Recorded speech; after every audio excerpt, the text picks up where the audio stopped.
जब मेरा पत्थर दिल पिघल गया। यह बात उस समय की है जब मुझे मेरे अमीर होने पर बहुत घमंड हुआ करता था।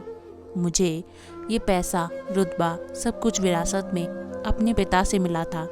मेरे पास सब कुछ था, गाड़ी, बंगला, महंगी महंगी चीज़ें, मगर फिर भी जीवन में किसी चीज़ की कमी खलती थी। एक रोज़ मैं अपनी आलीशान कार में बैठ कर के ऑफिस जा रहा था। तभी रास्ते में मैंने देखा कि काफ़ी सारी गाड़ियों की भीड़ जमा है। मैंने गाड़ी का शीशा थोड़ा नीचे करके देखा तो पाया कि बाहर जाम लगा हुआ है। खैर, ये तो रोज़ की बात थी। मैंने एक लंबी गहरी सांस ली। तभी अचानक से मैंने देखा कि छोटा सा बच्चा दौड़ते हुए आ रहा है।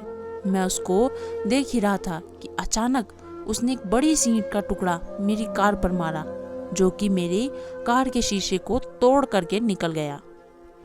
मैं गुस्से से आग बबूला हो गया। मैं तुरंत गाड़ी से उतरा। मैंने न आँव देखा न ताव, और उस बच्चे से बहुत ही गुस्से में झल्लाते हुए पूछा कि यह कौन सा तरीका है तुम्हारा पत्थर फेंकने का। वह मासूम सा बच्चा एक टक्की लगाए मेरी ओर देखता रहा। उसकी आंखों में दर्द साफ झलक रहा था। मेरे चिल्लाने से वह बहुत सहमा हुआ सा लग रहा था। मेरे मन से एकाएक आवाज़ आई, शायद मुझे उसे इतनी ज़ोर से नहीं डांटना चाहिए था। मैं अपने मन की उधेड़ बुन में लगा ही था कि वह बच्चा रोते हुए स्वर में बोला, साहब मुझे माफ़ कर दो। मुझे नहीं पता था कि आपकी गाड़ी का शीशा टूट जाएगा, पर मैं क्या करता साहब। मैं इतनी देर से चिल्ला रहा था मदद के लिए, लेकिन कोई मेरी आवाज़ सुनने के लिए तैयार नहीं था, तो इसीलिए मुझे यह तरीका अपनाना पड़ा। मुझे माफ़ कर दो साहब। मैं स्तब्ध खड़ा था। मैंने उससे पूछा कि उसने ऐसा किया क्यों, मगर वह रोंदे स्वर में बोला, साहब मैंने पत्थर इसलिए मारा था क्योंकि अभी कुछ देर पहले एक्सीडेंट में मेरे भाई को चोट लग गई और वो इतना भारी है कि मैं उसको सड़क से नहीं उठा पा रहा और उसके शरीर से खून लगातार बह रहा है। उसकी यह बातें सुनकर मुझे उस पर बहुत दया आई और खुद पर बहुत गुस्सा। उस एक क्षण में मैं सब कुछ भूल गया, मेरी गाड़ी, मैं क्या हूँ, सब कुछ। मैं उस बच्चे की मदद के लिए आगे आया। उसके छोटे भाई को कार में बैठा करके हॉस्पिटल लेकर गया।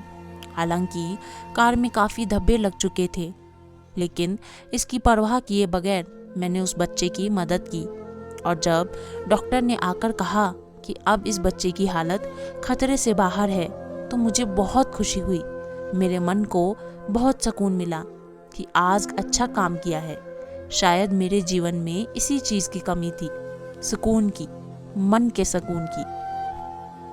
उसके बाद मैं उस बच्चे को अलविदा कहकर अपने ऑफिस चला गया। जब ऑफिस से घर की तरफ लौट रहा था तो सोच रहा था कि पता नहीं गाड़ी का कितना नुकसान हुआ है। जब घर पहुंचा तो मैंने देखा कि गाड़ी को मरम्मत की काफ़ी ज़्यादा ज़रूरत थी, लेकिन मेरे दिमाग में यह ख्याल आया कि अब मैं इसे ठीक नहीं करवाऊंगा।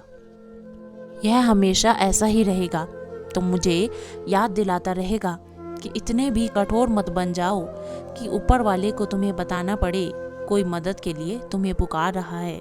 दोस्तों, उस दिन मेरी गाड़ी का शीशा तो टूटा, पर मेरा पत्थर दिल पिघल गया।